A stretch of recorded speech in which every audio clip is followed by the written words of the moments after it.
آج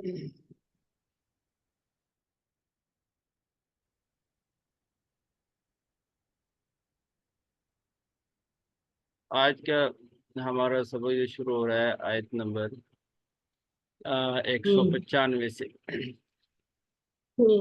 فاستجاب لهم ربهم انی لا اضیع عمل عامل منکم من ذکر او انثى، کہ قبول کر لی اللہ تعالیٰ نے ان کے رب نے قبول کر لی ان کے رب نے ان کے لیے ان کی دعا کہ یا ساتھ میں انی لا اضیع عمل عامل منکم، کہ میں کسی بھی عمل کرنے والے کے عمل کو ضائع نہیں کرتا، من ذکرن او انثى، چاہے وہ عمل کرنے والا مرد ہو یا عورت ہو، بعضکم من بعض، تم سارے ایک جیسے ہو۔ یہ جو رکوع کا باقی حصہ ہے اس کا خلاصہ یہ ہے کہ اس میں اللہ تعالیٰ نے جو پچھلے رکوع کے پہلے حصے میں جو دعائیں مانگی تھی 5 دفعہ ربنا ربنا آیا کہ تو ان دعاؤں کی پہلی جو آیت ہے اس میں ان دعاؤں کی قبولیت کا ذکر ہے۔ فاستجاب لهم ربهم، کہ ان کے رب نے ان کی دعاؤں کو قبول کر لیا، ایک بات۔ اور تو قبولیت کا ذکر ہو گیا، اور ساتھ ہی یہ بتا دیا کہ تم جتنے بھی نیک عمل کرو گے ہر عمل کے اوپر تمہیں اس کا بدلہ ملے گا، چاہے عمل کرنے والا مرد ہو یا عورت ہو۔ اور دوسری اور تیسری، یہ سمری عرض کر رہا ہوں اس رکوع کی، دوسری اور تیسری آیت میں مسلمانوں کو یہ ہدایت کی گئی کہ کفار کے مال و دولت اور ان کی جو دنیاوی زندگی کی عیش و عشرت ہے، زمین میں چلنا پھرنا ہے، یہ تمہیں دھوکے میں نہ ڈالے، یہ عارضی ہے، ان کا چند روزہ ترقی ہے اور اس کے بعد پھر جہنم کا ہمیشہ کا عذاب ہے۔ تو تیسری آیت دوسری تیسری آیت میں یہ بتا دیا، چوتھی آیت میں بتا دیا کہ تقوی اختیار کرنے والے مسلمانوں کے لیے جنت کی ہمیشہ کی نعمتیں ہیں۔ اور 5ویں آیت میں اہل کتاب کا تذکرہ ہے، کیونکہ شروع سے انہی کی بات چل رہی تھی، سورہ آل عمران میں زیادہ تر عیسائیوں سے گفتگو تھی، تو عیسائیوں اہل کتاب میں سے جو ایمان لانے والے تھے ان کے لیے چوتھی آیت میں تقوی اختیار کرنے والوں کے لیے جنت کی دائمی نعمتیں ہیں، ہمیشہ کی نعمتیں ہیں۔ ٹھیک ٹھیک ٹھیک جی۔ اور 5ویں آیت میں اہل کتاب میں سے جو لوگ ایمان لائے تھے ان کے لیے اجر عظیم کا ذکر ہے۔ اور آخری جو آیت ہے اس میں مسلمانوں کو چند نصیحتیں کی گئی۔ اب پہلی آیت ہے فاستجاب لهم ربهم، اس میں دعا کی قبولیت کا ذکر ہے کہ جو دعائیں انہوں نے مانگی ہیں ان کے پروردگار نے ان کی دعائیں قبول کر لی ہیں، اور قبول کرنے کے نتیجے میں ساتھ ہی اعلان کر دیا ہے کہ انی لا اضیع عمل عامل منکم، کہ میں تم میں سے کسی بھی عمل کرنے والے کے عمل کو ضائع نہیں کروں گا، یعنی ہر عمل کرنے والے کو جتنے بھی اس نے نیک عمل کیے ہوں گے اس کو اس کے ہر اچھے عمل کا انعام ضرور دوں گا۔ من ذکرن او انثی، بیچ میں یہ بتا دیا کہ اس معاملے میں یعنی ہر عمل پر اچھے عمل پر اچھا بدلہ ملنے میں مرد اور عورت میں کوئی فرق نہیں ہے، دونوں برابر ہیں۔ من ذکرن انثی، چاہے وہ مرد ہو یا عورت ہو، چاہے مرد نیک عمل کرے یا عورت نیک عمل کرے تو اس کو اس کے عمل کا پورا پورا بدلہ دیا جائے گا۔ یعنی آخرت کے معاملے میں اجر و ثواب کے معاملے میں مرد اور عورت میں کوئی فرق نہیں ہے، مرد اگر اچھا عمل کرے گا تو اس کو بدلہ ملے گا، عورت اگر اچھا عمل کرے گی تو اس کو بدلہ ملے گا۔ اور ساتھ ہی فرما دیا بعضکم من بعض، تم ایک دوسرے سے ہو، یعنی ایک معنی ہوتا ہے کہ تم ایک دوسرے کا حصہ ہو، مرد اور عورت ایک دوسرے کا حصہ ہو۔ اس کو اگر ہم بالکل ابتدا میں لے جائیں تو حضرت آدم اور حوا جو تھیں وہ حضرت آدم علیہ السلام کے جسم سے ہی ان کو بنایا گیا، ان کی پائیں پسلی سے بنایا گیا، تو ان کا حصہ تھی۔ تو اس سے یہ بتانا اللہ تعالیٰ یہ بتا رہے ہیں کہ تم ایک جیسے ہو، یعنی یہ اس زمانے میں بتایا جا رہا ہے کہ جب جو ہے وہ کسی کے ہاں عورت کا پیدا ہو جانا، بچی کا پیدا ہو جانا اس کو معیوب سمجھا جاتا تھا، وہ یہ سمجھتا تھا کہ گویا کہ میرے گھر میں موت ہو گئی ہے تو حادثہ ہو گیا، اس کے لیے وہ لوگوں سے چھپتا پھرتا تھا اور ماتم سمجھا جاتا تھا۔ تو اس زمانے میں اللہ تعالیٰ بتا رہے ہیں کہ جو بھی نیک عمل کرے گا مرد یا عورت، اور وہ اس معاملے میں برابر ہے کہ ہر ایک کو اس کا حصہ ضرور ملے گا، اجر و ثواب کے اعتبار سے برابر ہیں۔ اور اس طرح عام معاشرتی جو حقوق ہیں مرد عورت کے، اس میں بھی مساوات ہے، برابری ہے یہ، تو یہ اللہ تعالیٰ نے بتا دیا کہ اس میں برابری ہے۔ باقی رہا جو میاں بیوی کا تعلق ہے، گھریلو زندگی ہے، تو گھریلو زندگی کیونکہ ایک لمبا سفر ہے، اس میں مرد کو جو ہے نا وہ امیر بنا دیے گا، ذمہ دار بنا دیے گا، جس کا تذکرہ سورہ بقرہ کے اندر آ گیا۔ تو یعنی آخرت کے اعتبار سے، نیکی بدی کے اعتبار سے، اور معاشرتی حقوق کے اعتبار سے مرد عورت آپس میں برابر ہے۔ ہاں، کیونکہ اکٹھے زندگی، جی عبداللہ بھائی کوئی آئے، بات سننے لگے، اس پہ دیکھنا کوئی ہے باہر۔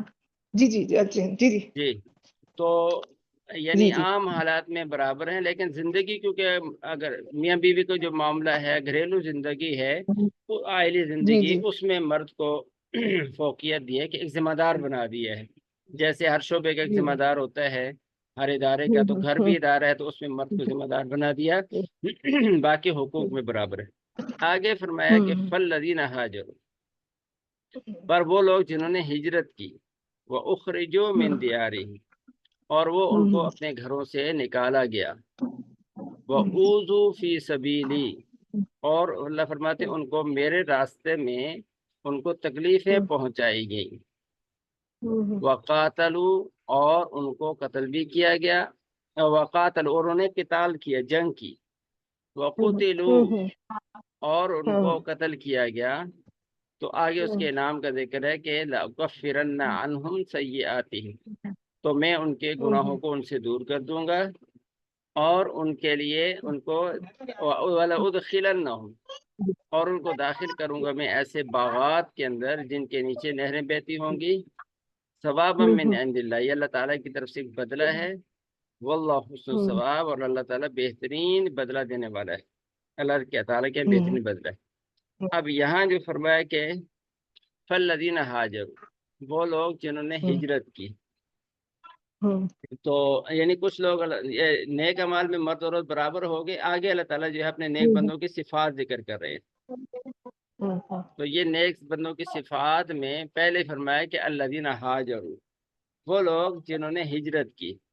اب ہجرت کا معنی ہوتا ہے کہ اگر کوئی آدمی کسی ایسے ملک میں آباد ہے جہاں کافروں کا تسلط ہے، اور وہاں رہنے کی صورت میں وہ اپنے دین پر عمل نہیں کر سکتا، غیر مسلم اس میں رکاوٹ بنتے ہیں، تو ایسی صورت میں حکم یہ ہے کہ وہ اس جگہ کو چھوڑ کر ایسی جگہ چلا جائے جہاں اطمینان کے ساتھ اپنے دین پر عمل کر سکے، تو اس کو ہجرت کہا جاتا ہے۔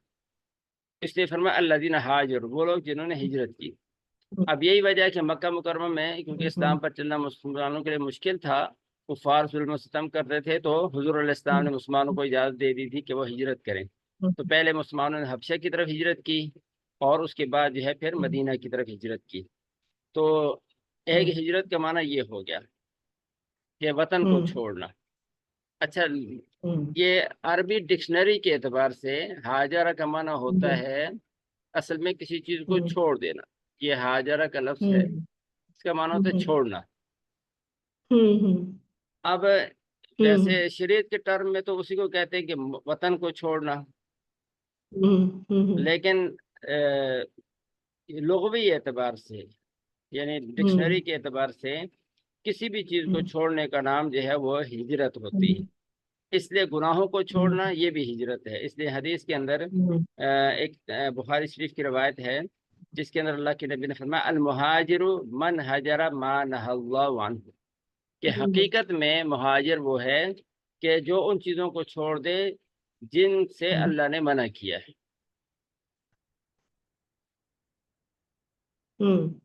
تو ایک ہجرت ہو گیا وطن چھوڑنا، اور ایک ہجرت ہوگی گناہ چھوڑنا۔ تو گناہ چھوڑنا بھی ہجرت ہے، اور جو وطن چھوڑنا ہجرت ہے اس سے بھی مقصود یہی ہے کہ جہاں رہتے ہوئے آدمی دین پر عمل نہ کر سکتا ہو تو پھر وہ وہاں سے چلا جائے، چھوڑ دے۔ آج بھی حکم یہی ہے کہ اگر کوئی آدمی کسی ایسے علاقے میں رہتا ہے، فیملی کے ساتھ رہتا ہے، جہاں اس کو خطرہ ہے کہ میرا دین بگڑ جائے گا اور میری اولاد جو ہے وہ دین سے جو ہے پھر جائے گی، تو پھر اس علاقے کو چھوڑنا اس کے لیے آج بھی ضروری ہے، وہاں سے چھوڑ دے جہاں ایمان کا خطرہ ہو۔ تو آگے فرمایا کہ ساتھ ہی وَأُخْرِجُوا مِن دِيَارِهِمْ، اور وہ لوگ جن کو نکالا گیا ان کے گھروں سے، یہاں مراد مکہ والے جو تھے ان کو نکال دیا گیا تھا، یعنی مدینہ جانے پر مجبور ہو گئے تھے۔ اب یہاں دو لفظ ہیں، ایک ہے ہاجرو، دوسرا ہے اخرجوا من دیارہم۔ ہاجرو کا معنی ہے کہ وہ انہوں نے ہجرت کی ہے، اخرجوا من دیارہم کا معنی نہیں کہ ان کو گھروں سے نکالا گیا ہے۔ اخرجوا کا معنی کسی دوسرے نے ان کو نکالا ہے۔ تو اب تھوڑا سا سوال پیدا ہوتا ہے کہ جو مکہ کے لوگ تھے جنہوں نے ہجرت کی تھی، تو ان کو کفار نے پکڑ کر ان کے گھروں سے نہیں نکالا، بلکہ ان کو تکلیفیں دی ہیں، وہ خود نکلے ہیں۔ تو یہاں جو پھر اخرجوا من دیارہم، تو اس کا مطلب یہی ہے کہ انہوں نے ماحول ایسا بنایا کفار نے کہ وہ نکلنے پر مجبور ہو گئے، تکلیفیں اتنی دی ان کو تو نکلنے پر مجبور ہو گئے، اس طرح اخرجوا من دیارہم یعنی ان کو مجبور کر دیا گیا نکلنے پر۔ وَأُوذُوا فِي سَبِيلِي، اور ان کو میرے راستے میں تکلیفیں پہنچائی گئیں۔ اور ساتھ ہی فرمایا کہ پھر انہوں نے، یہ مکی زندگی کا تذکرہ ہو گیا، اوذو فی سبیلی، مکی زندگی میں ایسا ہی تھا، تکلیف پہنچے، ہجرت پر مجبور ہو گئے۔ آگے جو فرمایا وقاتلوا، انہوں نے قتال کیا، وقتلوا، اور وہ ان کو قتل کر دیا گیا اللہ کے راستے میں۔ تو اب ان ساری باتوں پر، ہجرت ہو اللہ تعالیٰ کے راستے میں، یا ان کو گھروں سے نکالا گیا ہو، یا ان کو تکلیفیں پہنچائی گئی ہوں مکی زندگی، یا پھر مدنی زندگی میں آ کر ان سے جنگیں ہوئی ہوں اور اس میں شہید ہوئے ہوں، آگے اس کی جزا کا ذکر ہے۔ اللہ فرماتے ہیں لَأُكَفِّرَنَّ عَنْهُمْ سَيِّئَاتِهِمْ، ان سے ہم دور کر دیں گے ان کے گناہوں کو، ان سے ان کے گناہوں کو دور کر دیں گے۔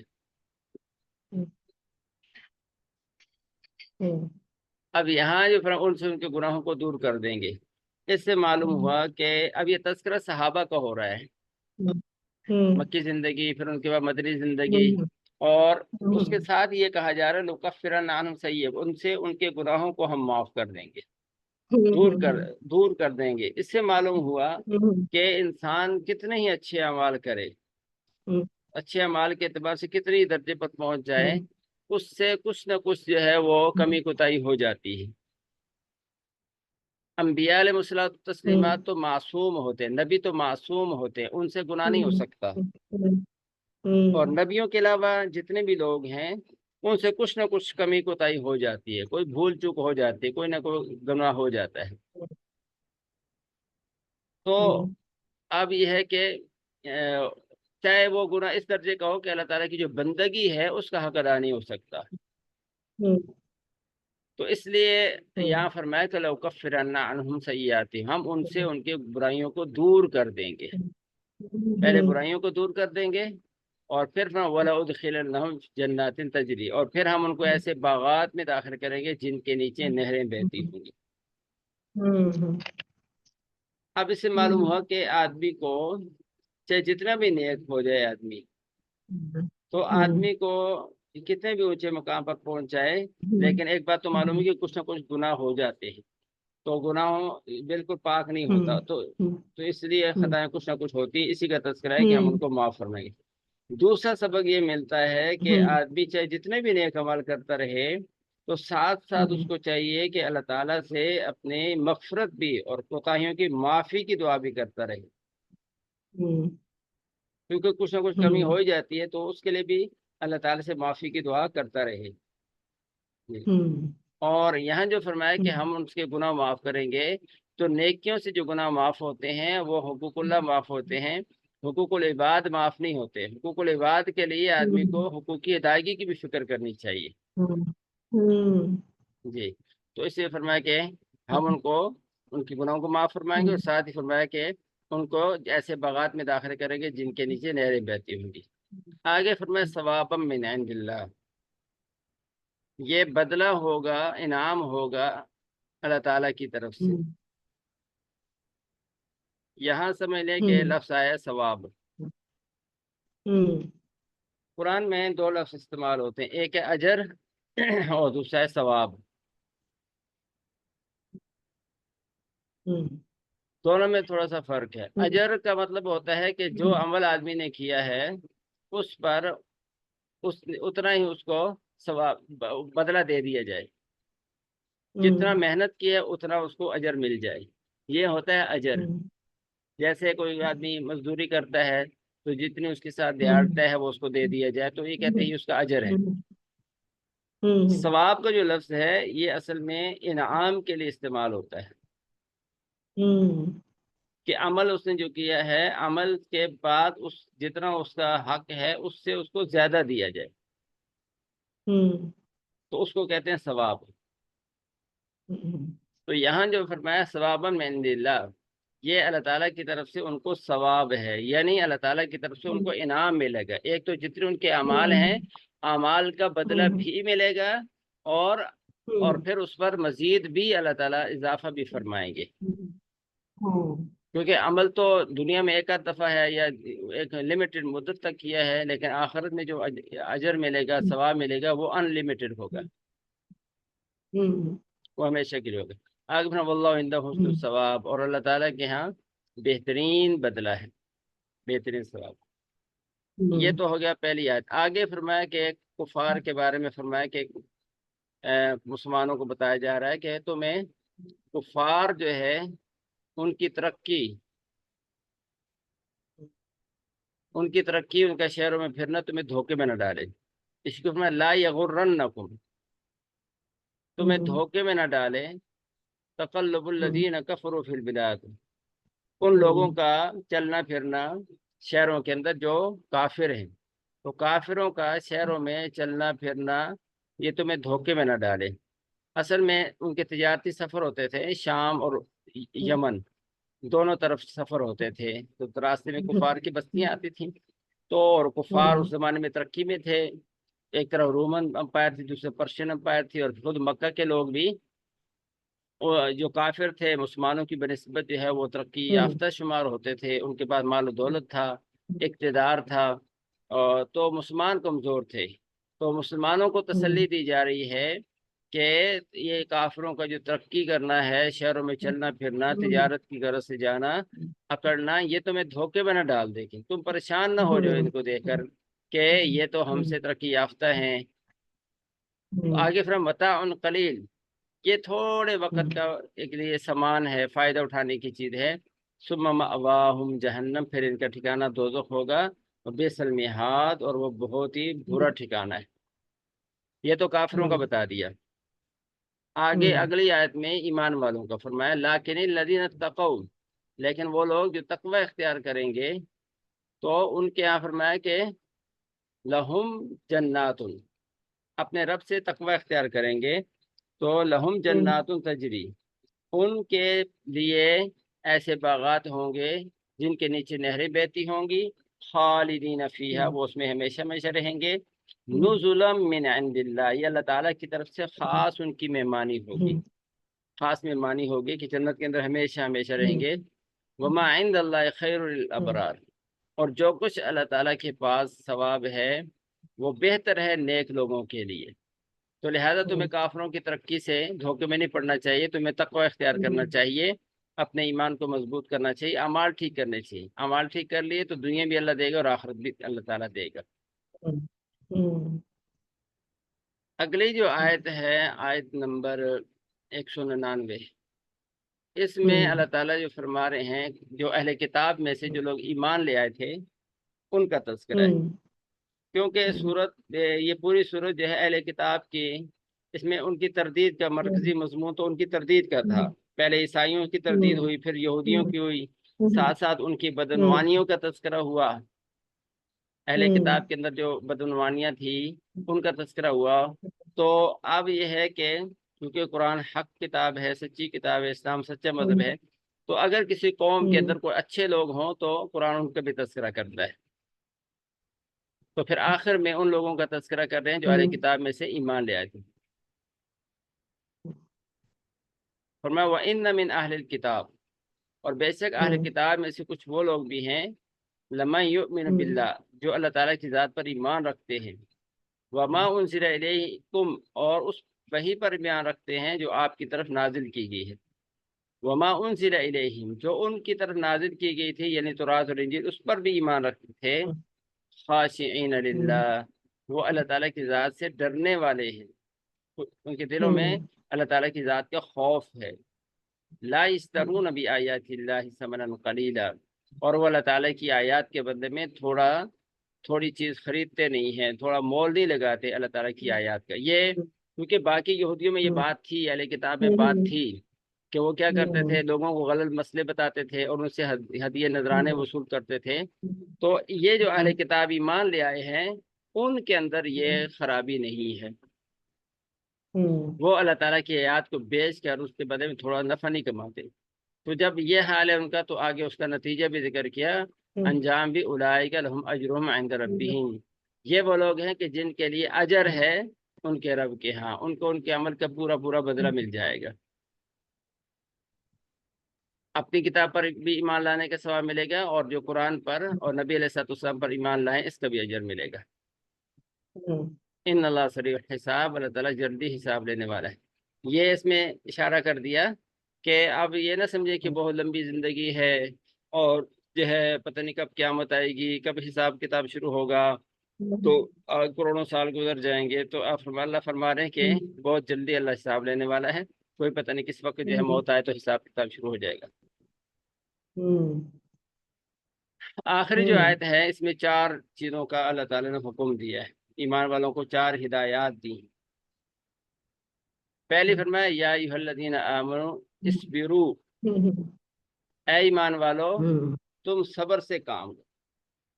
صبر، اب صبر کس کو کہتے ہیں یہ بات پہلے آ چکی ہے کہ صبر کا معنی ہوتا ہے اپنے آپ کو روک کے رکھنا، باندھ کے رکھنا، اللہ تعالیٰ کی نافرمانی سے روکنا۔ 3 قسمیں ہم نے صبر کی شروع میں بتائی تھیں کہ ایک ہوتا ہے صبر المصیبت، مصیبت پر صبر کرنا، ایک ہوتا ہے صبر عن المعصیت، گناہوں سے اپنے آپ کو روکنا، یہ بھی صبر ہے۔ تیسرا صبر ہوتا ہے کہ اللہ تعالیٰ کی اطاعت کے اوپر اپنے آپ کو روکنا، نیکی کا وقت ہو گیا، نماز کا وقت ہو گیا تو پھر اپنے آپ کو پابندی سے اس کے اندر لگانا، جی، تو یہ بھی صبر ہوتا ہے۔ تو ایک چیز صبر ہو گیا، اور اس پر اجر بھی بہت ہے، انما یوفی الصابرون اجرهم بغیر حساب، صبر کرنے والوں کو بڑا اجر ملے گا۔ دوسرا ہے فرمایا والصابرون، دوسرا فرمایا والصابرون۔ اب صابروں کا معنی ہوتا ہے یہ مصابرت، مصابرت کا مطلب یہ ہے کہ جب دشمن سے مقابلہ ہو جائے تو اس وقت بھی تم ثابت قدمی دکھاؤ۔ مصابرہ کہتے ہیں کہ جب آدمی کا دشمن سے مقابلہ ہو اس وقت میں ثابت قدمی دکھائے، پیٹ پھیر کر بھاگے نہیں، اس کو مصابرہ کہتے ہیں۔ میم صاد الف با را، مصابرہ، مقابلے کے وقت میں ثابت قدم رہنا۔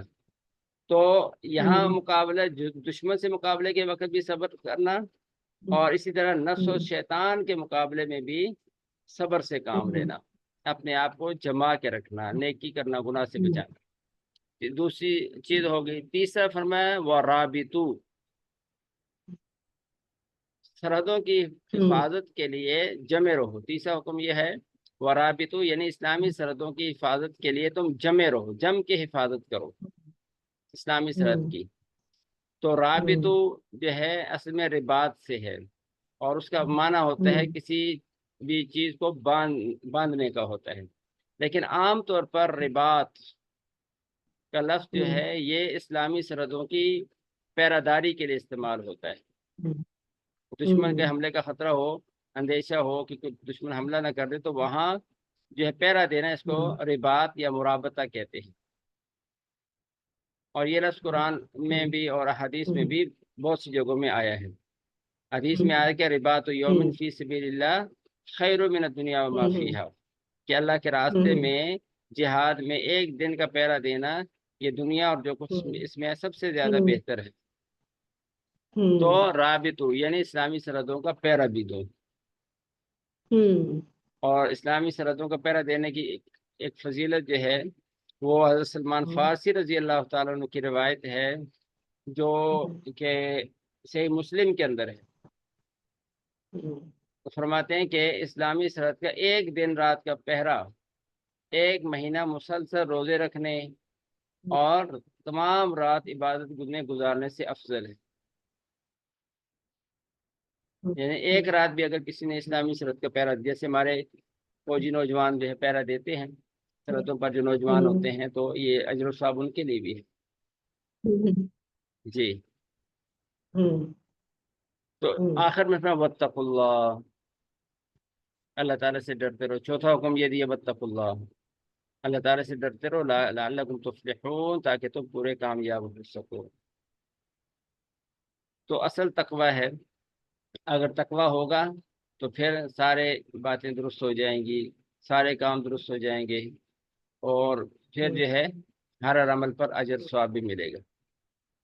دل میں خدا کا خوف نہیں ہے تو پھر جو ہے انسان دین کے اوپر چل نہیں سکتا. اس لیے سورت کو اختتام جو کیا ہے وہ واتقوا اللہ سے کیا ہے، تقوی اختیار کرو، کیونکہ اس سورت میں بہت سے احکام ہیں، تو تقوی کے بغیر احکام پر عمل نہیں ہو سکتا. اسی آخر میں تقوی کا حکم ہے، واتقوا اللہ، اللہ سے ڈرتے رہو، لعلکم تفلحون، تاکہ تم پورے کامیاب ہو سکو.